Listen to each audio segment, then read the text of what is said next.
Welcome back to Headlines, everybody.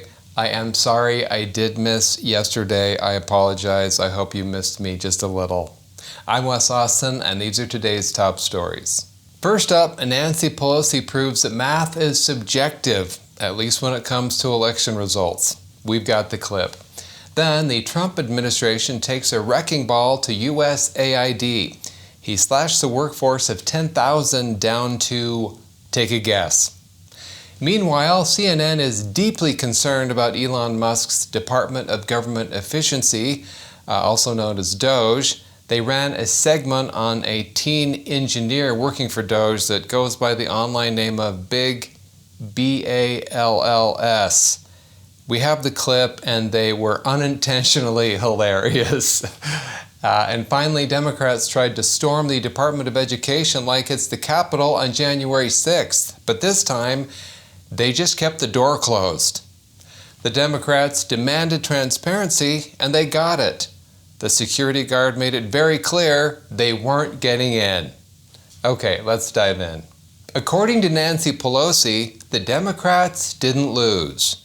On Thursday, Nancy Pelosi was on MSNBC when she was asked about her thoughts on Biden saying that he could have won if he hadn't been pressured to step down. President Biden has said that he thinks he could have won if he hadn't been pressured to step down.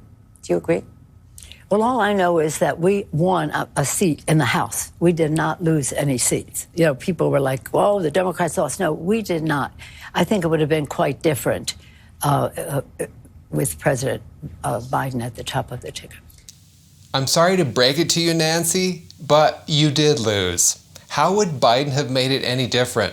Well, if Biden would have been in there, then he would have lost the election and the next one. Biden thinks he could have won, and Pelosi thinks they didn't lose. At least the Democrats have learned something.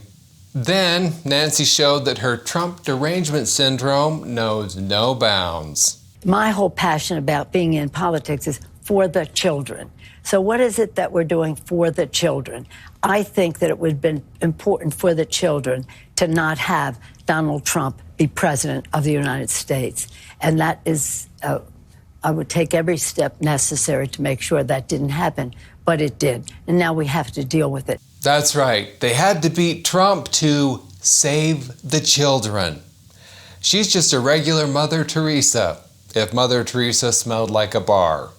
Pelosi claims that she's fighting for the children. And by children, she means the 80-year-olds currently running the Democratic Party. How would you feel if you learned that taxpayer money was going towards a transgender comic book in Peru? The Trump administration has reduced USAID's workforce from 10,000 to 294. The New York Times reported that the 294 remaining include those who specialize in health and humanitarian assistance. The gutting of USAID is a real tragedy. No one's really talking about all the good things that USAID has done. What kind of a country are we if we aren't willing to spend money on things like this? $1.5 million for a DEI program in Serbia, $70,000 for a DEI musical in Ireland, $47,000 for a transgender opera in Colombia, $32,000 for a transgender comic book in Peru, and $2 million for gender transitions and LGBT activism in Guatemala. If you're mad that USAID got gutted, just remember, the real tragedy is that now, somewhere, a non-binary scoliosexual mime in Venezuela won't get $50,000 to express their truth through silent performance art. CNN has some serious concern about Elon Musk's Department of Government Efficiency after some hard-hitting investigations on Doge's policies and governance. Here's what they found. This is a 19-year-old high school graduate who has used the unfortunate nickname Big Balls online, so that would be one way that we could refer to him. Or, now hear me out, or you could just call him by his name. It's just an idea. But nothing says professional journalism like fixating on a teenage boy's online nickname. He is now working at Musk's behest inside Doge, and we looked into his background. And so we found Several notable things, Aaron, one of which is that this individual has founded multiple companies, including one with another unfortunate name, Tesla.Sexy LLC. I don't know about you, but I'm actually just starting to like this kid. Hey, I'm just saying. And you have known Elon Musk for years. So now you look at these young men who are now in data and in the private information about maybe hundreds of millions of American citizens as young as 19, the big balls here that Katie's talking about. I haven't seen the media fixate on something this much since they tried to make Russia collusion happen. At this point, I'm starting to think CNN producers are just jealous. They haven't had a pair in years. Next up, CNN reports on the Department of Education employee known as Huge Knockers.